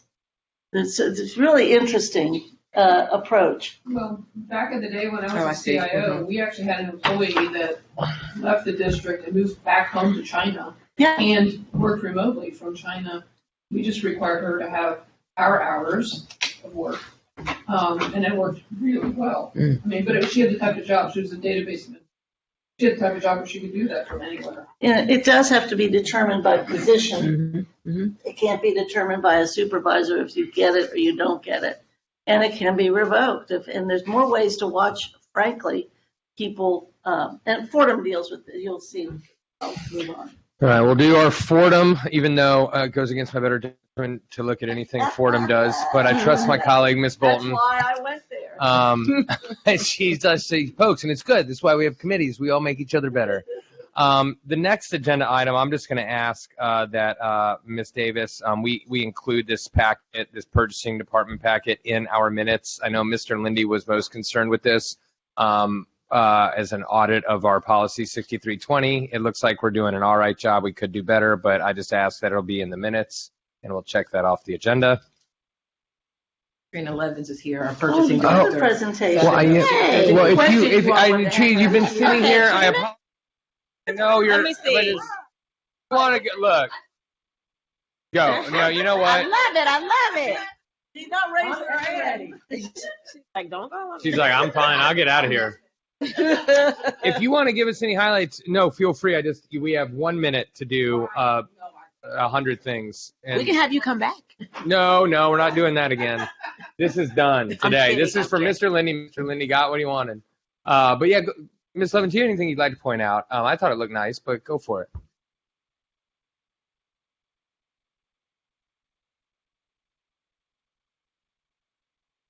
Oh, right on. This information Yeah. is also in our, Oh, good. and we're actually going to, the apprenticeship part of it, send over to Career Tech. So the vendors that actually have identified apprenticeship, give it to Jonathan Clutch, I think, that handles Career Tech. Yeah. So she can work with those different vendors and hopefully get our kids engaged. Okay, good. So I just didn't know exactly what Mr. Lindsay wanted, so I kind of gave some data We don't need about what we that. captured Yeah. in our database, so. No, Okay. this is definitely it. I mean, and I thought it was a good assignment. You know, like, hey, let's check and see how this policy's going. And because we put a lot of work into it, and so it sounds like it's helping you all, and it can help our kids. That's great. I appreciate it, Trina. Thank have you. one Yeah, issue, though. Ms. Bolton. There's a middle paragraph that talks about, and when we're talking in terms In of the policy? minority, in the policy itself. Talk about minority businesses, women, and small or local or whatever. And then we just only describe one of those people, one of those units. It's and I know the chair rightfully doesn't want me to take any time on this one, but You're good. it's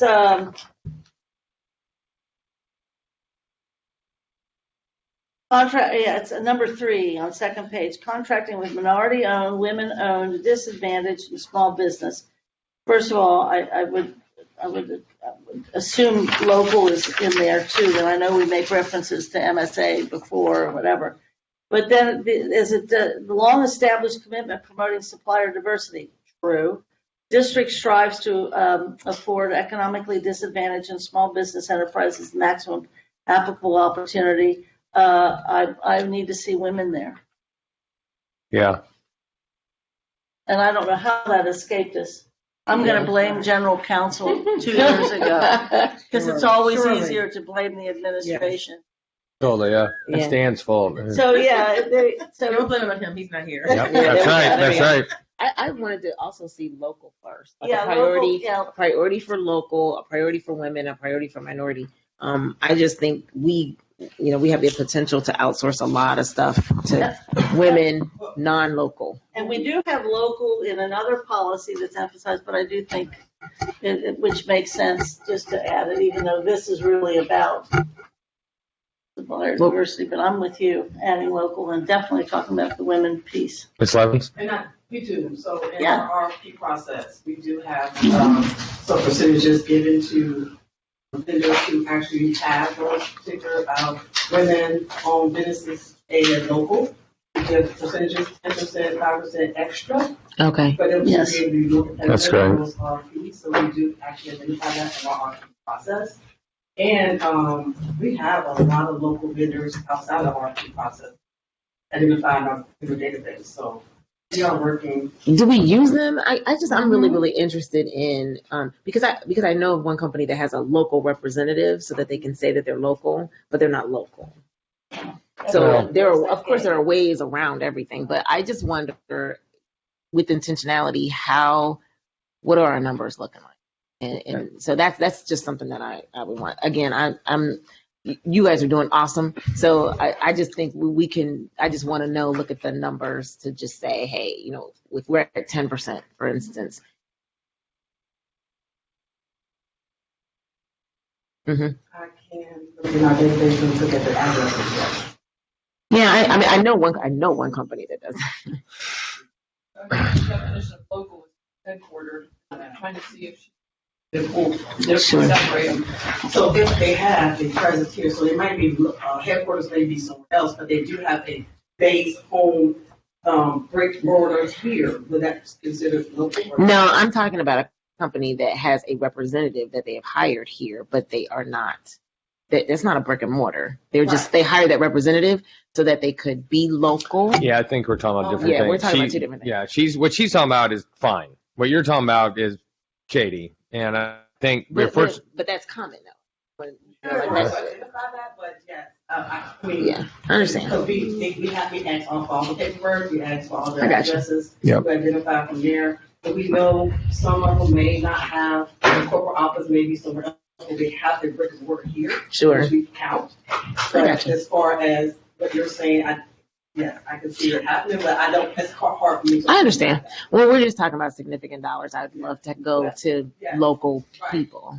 And local too, it's always frustrating because the MSA piece is defined Mhm. legally as local, and we're thinking school district. Mhm. But also, people do that as well from a standpoint of making sure they have someone that is of minority status or Mhm. female status, and they really aren't having any say about what's. I mean, Yep. this has been a Yep. game that. well, we're not going to solve any of that today. Yes, we're not. Lauren Roberts.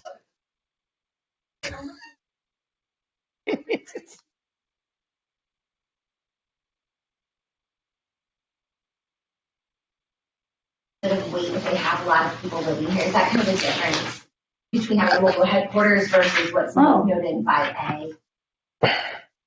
Yes, a little bit. Yes.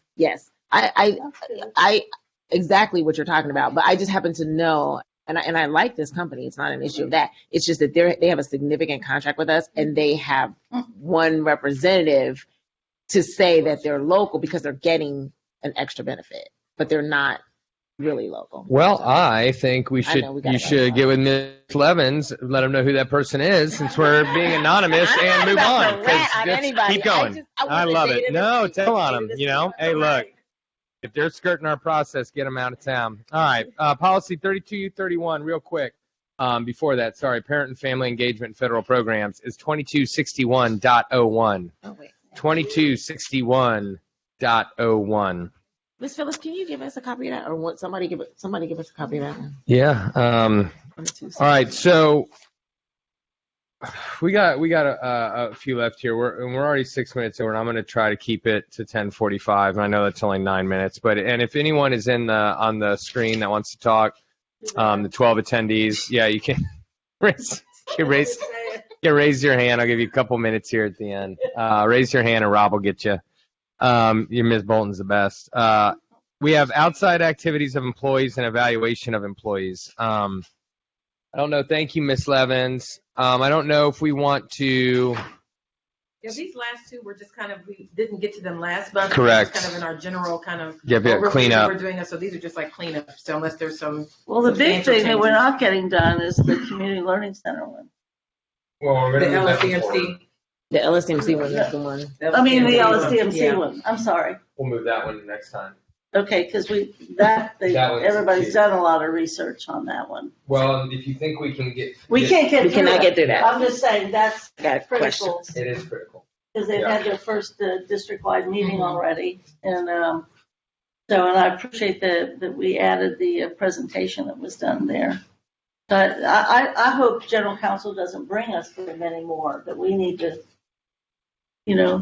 But we're on 3231 right These now, two were right? carryovers from last month. We can Right. carry them over again. Let's Like I see. said, they're just part of our. If they're general cleanups, I mean, I don't have any concerns with them, but if we do, then we have 5 big policies for our next meeting. yeah. And we're not going to add anything to them after today. So Thank if you. we can smoke through these, that would be all right for me. Well- If people think we can, I just have a question on 3231. go for it. So it says in the last paragraph, employee may not accept fees for remedial tutoring of students currently enrolled in any of their classes. I was wondering, can we just say, like, if you're the teacher of record? Because what happens if a para or a coach is in the class? Can they not tutor a student? So I just felt like maybe we should say, like, the teacher of record, but to clarify that instead of it saying in any of their classes. Isn't this that somebody's getting paid to do it during our time or something? Mystery. Yeah. This says during the workday. During normal work So day. they would be in the education, they would be, I guess, in the role or part of their regular job responsibilities. So if it's a coach, that wouldn't necessarily apply to them. Well, the sentence that it just says employee may not accept fees for remedial tutoring. It didn't specify workday. It just says may not accept fees for We're talking remedial about the tutoring. The last sentence.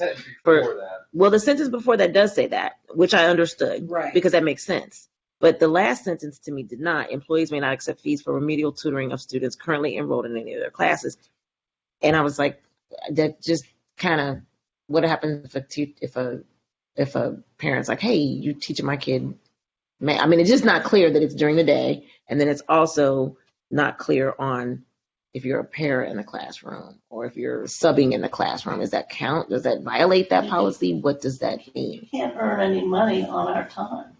No, I'm saying that sentence to me is not clear that it's during the workday, that sentence. And it's not clear for other people outside of the teacher of record. So after hours. After hours. If I'm a teacher, after hours, am I allowed to tutor my own students? And get paid. This sounds like they're not. That's And I don't that. believe that they are because it would almost be a conflict of interest because that student's already in their class. Yeah. So they should be getting all the expertise necessary within a class for a teacher per se. Now for a para or a coach, somebody who's not functioning in that role, it might be different. But even if it's after hours, a teacher shouldn't be tutoring their own student. person. Well, I just didn't understand why not, because if you can't get in the, I don't know. I just know that some parents are like, hey, you're my son's science teacher. Can you tutor him at 6 o'clock? I think this is an Yeah. Like, It is. people Okay. can't go do legal services Yeah. on weekends, Right. right? Right. I can't go do Yeah. financial stuff for an organization on weekends, get paid for And it. let's talk Okay. about the equity piece too of a parent that can pay their kid's teacher to give them the extra attention after school, and the parents who can't. I mean, it's one thing if you're paying an outside tutor, you're paying the person who's actually administering testing. Well, that's why I said it's not clear for paras. It's not clear for They're outside people. employees. It just raised a question to me. That's why it wasn't clear. No, it's a good So- question. No, it's a good question. I mean, I wouldn't. I can get more clarity around it, that we can bring it back. Let's do it. But okay. It Yeah, just no, doesn't say it's a the good time of question. day. It's a good question. Well, Look. it's one thing to help a student if the kid can stay late or whatever, or come early, but you're not asking for pay for that. That's part of a teacher's responsibility. So, so it's weird. It's a. I got you. No, I'm I glad just you figured raised put the the time issue. of day there. No. And, clarify support staff Yeah. getting them. Bring back the Yeah. piece. Okay, that was my only issue. Yeah, no, that's a good question. We're going to bring that one back, but this next one, since we've started this, evaluation of employees. Ms. Scott, I know we talked about this a little bit. You got a red line version here? Yeah, again, this one was just kind of a general cleanup in referencing pretty much all employees who don't necessarily fall under the OTES system. And then I think there was some language from the CPAs that was, again, applicable. So that's why I added it. My only interest was at making sure that everybody gets an annual evaluation unless it is specific to their collective bargaining agreement that they don't. I mean, this does say for each employee. For each employee, give me which paragraph am I looking at? It's the third paragraph. It's the third paragraph. An evaluation process and shall maintain suitable records, fact results, such appraisals. Performance evaluation shall be conducted in compliance with collective. Okay, but I'm missing where it says annual. Oh, I see. And it just says an evaluation process, so you want to add the it has to, annual. I want somebody to be Annual evaluated every performance year. Maintain an annual Okay. evaluation process. Then that would be fun. Because I appreciate you building that collective bargaining piece in there or something. Me too. I do like the last sentence. If not satisfied with the results, the person concerned has the option to communicate the concern to the superintendent or members of the board by following the appropriate appeal procedure. Yep. Gotcha. So just that one change, and we'll move this one. Let's move forward. Okay. Good work, team. Yeah, wait. That sentence concerns me because that gives people the opportunity to just go around the superintendent directly to board members, and I wouldn't want that to happen to me. I don't think that's fair. Now, this particular language has been in there since the beginning, so that we didn't change that. That's not an addition. That's been in there for the life of the policy. It's also consistent with the whistleblower policy that we have too. It says that in the same way. We have that. We just talked about that policy before. Yeah. This might be a procedural thing again. Ms. Eller, I think there is an appeal process that is, they don't agree with, like for the teachers, the peer review panel who does the first review and appeal process, that if before someone, if it's a negative and before it is terminated, they can appeal to the board. I think that's part of That's in the process. That's after they've gone through some process. And this sounds like it's a hop, skip, and a jump. Well, this says by following. it says appropriate it says appeal appropriate procedure. Yeah. appeal. It says appropriate appeal procedure. Yeah. It will have been vetted by, should be at least by some other. All right, then we'll move that one forward. The bylaws on the organization, the one thing I really, really want to get to is number 12, but since we're on 11,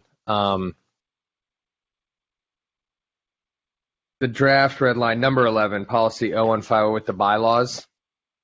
What red line changes do we have in front of us today? Because I know this has been on our agenda a few times. There's the committee of the whole cleanup, and then there was an achievement cleanup, I think it was i.e. pretty much a student achievement. It was just kind of a global. And that was added to committee of the whole. Right. It was just a Yeah, global that's change okay. to take that out and add it to. And And health and safety Yes. is writing that out. yeah, well, they're still doing their deal. So all we did was essentially move student achievement committee to committee of the whole. basically. Yes. Which is, unless anyone has any problem with what the, you know, the No, staff that's language just was. I mean, I thought it was extensive, but I don't want to necessarily, we can't go into it today because it was talking about, I noticed that we just moved everything, but student achievement was talking about the hiring process, personnel initiatives, ethical and legal. We're talking about all of that in committee of the whole. Yes.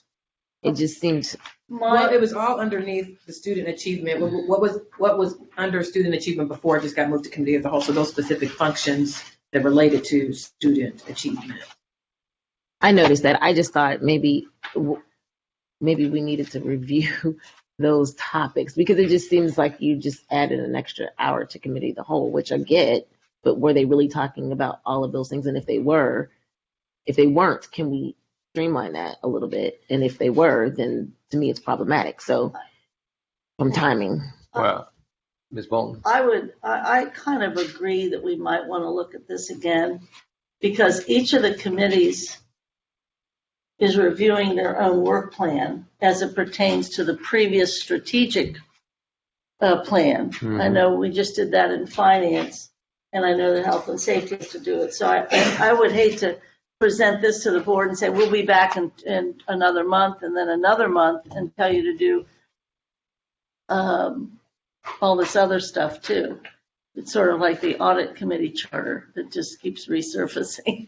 It's the internal auditors there. But I think we could hold it until, if anything, we need to be looking at that strategic plan thing. That's what I said. I'm concerned with number 12. I don't know that we need to change any of the bylaws right now. Yeah. Until we have all that done. Yeah, you're right. You're right. I say we keep this the red line the way it is, though. Yeah, we don't have to and we even and have a then discussion about right, it. and then policy committee is gonna have this conversation right now, which is the one I really want to have So today. there might Okay. be more additional. Yeah. There might be, yeah. Well, because I see the piece that Dr. Moffitt is referring to is mostly the information that refers to the district instructional piece. Mhm. Yeah, And so just making sure that is in the yeah, correct. yeah. That's just Yeah. crazy to me.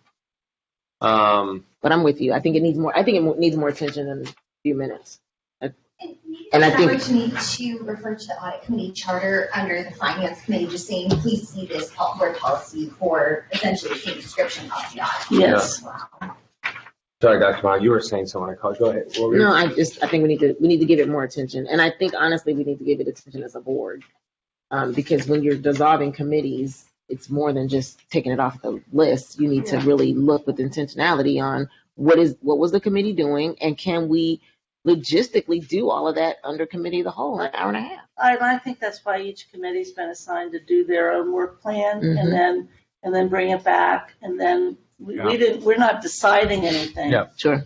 So we're just making those recommendations. But I think you're right that we need to hold this until instead of doing piecemeal, let's do the whole thing. Well, and if each committee is going through this, and the committee of the whole, which is all of us, should essentially do that one. So if there is an issue Yes. with the magnitude or whatever, everybody should be talking. So it should be on our agenda. So we can put Phyllis in our minutes. It could reflect a recommendation that committee of the whole have the bylaws as an agenda item the next time where we all talk about that Exactly. piece. I think that makes the most sense. Great. And remind each committee to go through their strategic plan goals. Which is a great segue, Go for and it. we're not going to be done at 9:45 either, or 10:45. Jeez almighty. So we're going to be done at 11.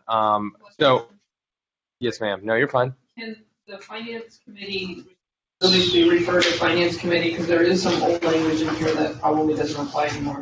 Mhm. That'd be okay? Yeah. Great. Well, so for us, for policy, so I did my homework as assigned by Ms. Bolton of committee work plan and strategic plan, and the homework was broadly to look at the pieces of the strategic plan that relate to our committee, correct? Now, our committee is not dissolving. We're sticking around. Thank you. So I did that homework, and I don't know Go for it. how, yeah, I mean, you Lead just, us, oh fearless one. so in my opinion, There's and a cute button on your it's a very cute button. Thank you for that. So the way I did this was I went under the 5 goals, and then and thought about the subheadings. I did not go through on the super granular percentage goals. I don't think we were supposed to do that. I hope not. I did not. nor am I going to, because I think it's a little weedy, to be honest. But I did go through the big headings. And so for my money, the policy committee, what we address is 1.1, which is under student-centered decision-making, developing and practicing decision-making process that involves established internal representative by, et cetera. A lot of what we talked about today, quite frankly, regarding parental caregiver voice. And then under 2, health and safety, it was of my opinion, and I know some of this had been done. We got an Excel sheet that I think had like committee words, like committees next to these goals. I didn't necessarily agree with all the ones for policy, so these are mine. 2.1, increasing efforts to expand student access to primary preventative mental health services. We talk about that a lot in here. 2.3, providing safe school facilities. I think that's on us to a certain extent. And then bucket number 3, community engagement and influence, expanding and leveraging community learning centers, et cetera, which we talked about quite a bit today. Optimized capabilities, number 4, I had 4.4, which was increasing employee engagement. And then under 5, I had 5.3, design and existing district offerings geographically to limit transportation demands, expand accessibility of programs, etc. So those were mine: 1.1, 2.1, 2.3, 3.1, 4.4, and 5.3. And I am in a lot of ways, and I had to be somewhat disciplined in my approach. In a lot of ways, I could see how policy really, bleeds down to all of these somehow, but those were the big ones. I just looked at the ones that were actually in our work plan and assigned to us. Mhm. Some of those are those. One of them was 3.3, ensure transparent, consistent communications. We were assigned that, and I think we've done that. Yeah, you're right. Yep. And then another one was 3.4, improve customer satisfaction by improving the performance of our customer care. Well, we were assigned that, but I'm not sure how we were ever going to do that. So we didn't accomplish that one. So No, we did not. Anybody can have that one. And then 4.1, it was assigned adopt and implement continuous improvement process that encourages innovation and relies heavily on scorecard. I don't think we were assigned that, but to your point, it's not something that we would be responsible for. Right. And then 4.4, the increased employee engagement, I agree with that. That should be policy, and that should be kind of kept, and I think we've done well with that one. Me too. And then 1B, when you get back to the measurements, and we don't need to do those if you're cool with not doing that, but doing those. that was school level policies, programs, but it truly is policy. Eliminate district and school level policies, programs, and operations that are not integrated with the principles of equity and inclusion. So, that was a good assignment, I think. Mm-hmm. And then it was 3C, improve customer satisfaction, improving customer. Again, there's no reason that we would ever be involved with that. I don't know how. I'm hoping that's a typo for 4 years. Then 3D, that is policy. So, and then 4A, departments running quality improvement. Well, that's not even our responsibility. So I think there were maybe a handful of the ones we were assigned that we should be, and I think we did do well. I agree. And a couple of the ones we were assigned, I don't know how we were expected to do that. I don't know. Yeah. So That's why I didn't even get down into those, but No, yeah, I I think we see did. what I'm saying? Yeah. So we can talk more about it next time, but at least we're making progress on that. I think so. I agree. Everything. Well, I have you go first, because for the most part. That's a stop. We quick minds. It's just, we have been pretty much in sync recently, I'll tell you. Good. Do we have any hearing of the public? Great. And so just a reminder, October 21st, number 5410, 7500, 9140, 3133, which is proposed number for the new one, 9142, 32 to 31. That is 1, 2, 3, 4, 5, 6 very, very meaty policies. And again, I say, well, no more policies from now. If something comes up, obviously it can, but if we can do our best to just really dig in on those and move the ones forward that we can, that would be awesome. We're only going to have a couple more policy meetings with this team this year. So, we've done a lot of good work already, and we should all be proud of that, and we can really round out the year strong, I think. So, any other business? Again, just referring to the historic nature of the LSDMC policy, dating back, the original one that they've been able to provide for us goes back to 1974. This is when the district was very much the leading innovative district in the country. And it had a very strong union, and then it was all part of the district. And the idea of site governance being so important.